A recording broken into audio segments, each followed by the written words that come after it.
Hi Virgo, this is Lee at Fresh Astrology, and we're talking about August 2019. So I have my little notes, which I will try to hold up. I don't know if you can see, but we're talking about the fourth house, which kind of we can think of Cancer if you know anything about Cancer. But of course, you're a Virgo, you're not a Cancer. But we're talking about the fourth house because the news is Jupiter direct. And then we've got the themes down there of the fourth house, which we'll talk about. These are my little notes. So I have not been able to get to these readings very much. I kind of shifted to quarterly readings, and then in July I didn't even get, starting July was the third quarter of the year, and I didn't get those out. So it has been harder for me to get to this, but here we are. We're going to do August. So Virgo, the bigger news this month has to do with what's going on around your kind of the base of your chart. This is a very foundational part of your chart. It's where your emotional foundation is. It's where your family is. It's where your actual home is. It's where you feel safe in the world. Do you look at the universe as an inherently kind place or an inherently dangerous and mean place? It's really your whole foundation. And with Jupiter here, it's as though when Jupiter's here that you're establishing a brand new foundation for yourself. And this blends very well with the theme we have going on with Saturn and Pluto and Capricorn in your fifth house. So this idea of rebirth and starting anew. So some of you are starting new families, getting married or getting divorced even. It's like a new chapter in a family. You may be having children, or your children could be moving on and you have more of an empty nest. So the whole paradigm of what it means to have a home and family is shifting for you. So it could be any number of things, or maybe you're just you yourself are moving away and going off to college, or you yourself are moving on and away from your family. You might be older, but leaving your hometown or something, being willing to try something new. And that's a big theme here, is being a little braver, a little more daring, trying something a little different, going outside your comfort zone is a big part of this. Jupiter helps you in this capacity because Jupiter brings some courage. It's the planet, instead of liquid courage, it's planetary courage. It's a little bit of a wind at your back that pushes you forward to make some decisions that are in another time might seem a little too, like that's just a little too far outside of my comfort zone, even if you like an idea. So it helps, like certainly if you're blending families, like maybe you're starting a serious relationship with someone who has children and you have children, that can be a scary prospect. So Jupiter gives you some courage to move forward. Or if you're just getting married or moving in with someone, Jupiter gives you a little bit of courage. And generally speaking, not always, but Jupiter brings, it always actually does bring luck, but it doesn't always feel like it in the moment. Although with Jupiter, we can see it a little more quickly than we can with like Pluto or Saturn, which I think are also bringing a type of luck to you, but it's much harder to see it. So Jupiter's helping you re-establish yourself and build some new foundations that can be very lucky for you. And the idea here again is to try to go outside your comfort zone a little bit. So here's a story about me going outside my comfort zone. I tried, and this is like a typical tale of going outside your comfort zone. When we do go outside our comfort zone, it's a little bit like embarking on the hero's journey, even in a very minute way. Things, just because we go outside our comfort zone, it's not all rainbows and unicorns. We can get faced with things that we've never seen before, or things we don't know what to do because we are outside of our norm. For example, yesterday I decided to take a new walking trail, and I didn't have a map of it. Nobody else had ever done the full trail, so I didn't have any stories about what it was like. I didn't even know if the trail was a full loop. Like, I was trying to do a loop rather than going out and then back on a walking trail. So I embarked and, hit inevitably about, and also I didn't know how long the walking loop would take. And I was gambling that it would take about an hour and 15 minutes. Well, about 50 minutes in, I realized I was almost halfway through, but maybe not even fully halfway through. And I didn't know if turning back and going back the way I'd come would be smarter or to just keep going. So I opted to keep going. And the trail got worse and worse and worse. And the further out I got, it made less sense to try to go back because I did have a time crunch on my hands. So I kept going. So this is going outside one's comfort zone, because I was not comfortable doing this, but I had a little bit of like, oh yeah, I can do this. I'll try it.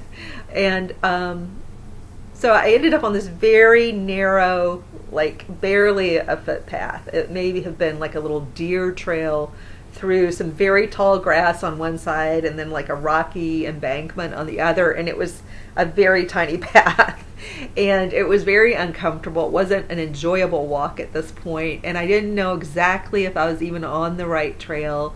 And then, I'm not kidding when I say a 6 foot plus long snake jumped out right in front. I mean, it's like it leaped out of the bushes. I embellish a little, but it did sort of jump out. I think it was hunting a mouse or a rodent of some sort, and didn't even know I was there.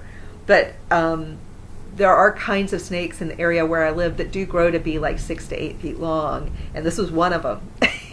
And it almost touched me. It whooshed out in front of me, and it's called a racer snake, and they get quite long, and they move very fast. They move almost faster than humans running. So, and then I think I startled it. It definitely startled me because I shrieked. And so it just froze, and we were both frozen there on the path. This is the kind of thing that can happen when you go outside your comfort zone. So I don't want to paint a pretty picture of what it is to go outside your comfort zone, but I do want to say you'll live through it more than likely. And I want you to take safe risks, because trying a new walking path, I wasn't going to get, my life was not in danger. Now, the snake scared me a lot, but it didn't bite me. It's not an aggressive snake. Luckily, it wasn't aware of me until it was already kind of somewhat past me, so it wasn't going to turn around and strike me. So I didn't lose my life. And it was really just choosing a new walking trail, right? If we put it in perspective. It wasn't, will I repeat that exact walking trail again? No, I will not. But now I know, I know where that trail leads, and I know I don't want to do it. So I tell that because, as you lay your new foundation and you go out on a limb and you just kind of get outside that comfort zone, and you take a few calculated risks that still feel kind of thrilling and risky. Things will go wrong sometimes. Things will also go right. Like, now I have a funny snake story, and now I know that I understand, because I experienced it, what that path actually is, and I know I don't need to wonder about that path. I don't need to do it ever again. And I did get lots of exercise. So things will, when you try new things, you will make mistakes. Things will go wrong, but things will also go right, and you'll just still grow and move outside your comfort zone. You won't stay stuck and not growing. So that's the muscle you want to be working with, Virgo, is the muscle of growth. And it's a type of emotional growth. It's a willingness to get outside your comfort zone and not do things the way you always do them. You know, if you are moving in with, you know, somebody you love, or trying to build a life that involves other people at all, and you're coming in with your way of doing things, you do realize very quickly when you're trying to blend your life with others, whether it's at work or at home, that you can't always do things your way. And one could argue one shouldn't always be able to do things one's own way all the time, because it just keeps you stuck in a little box, in this little periphery of the way you've always done things. So this is a time to really break out of that shell and break out of that box and grow your life a little and probably a lot. And a lot of that will be kind of being flexible in your thoughts and emotions. So that is the heart of it. So let's see. Did I talk about, I think we reviewed this somewhat. Like, there's new starts emotionally, new abode, new life in general, new family themes and shifts in family, and new foundations. So yeah, I think we covered that. And this is working with the eclipse areas that were hit, and really the longer term theme that's going on with Pluto and Saturn is asking you to work on building a life that feels more fun and creative and a little more adventuresome. And it may, because it's in the fifth house, involve romance too. You know, if you're holding back at all, or, you know, if you're in a long-term relationship, sometimes Virgos can kind of just get, and everybody can get kind of stagnant in a long-term relationship, and just doing the same old stuff. So this is an opportunity to grow that part of your life with your significant other. And then if you're single, this is an opportunity to grow yourself in this area beyond what you're comfortable with. Because there's probably, if you're single, it's because you're playing it safe. That does not mean, again, that doesn't mean you do the equivalent of deciding whimsically to climb Mount Everest by yourself with no training and no idea how to do it. You don't jump into a really, really risky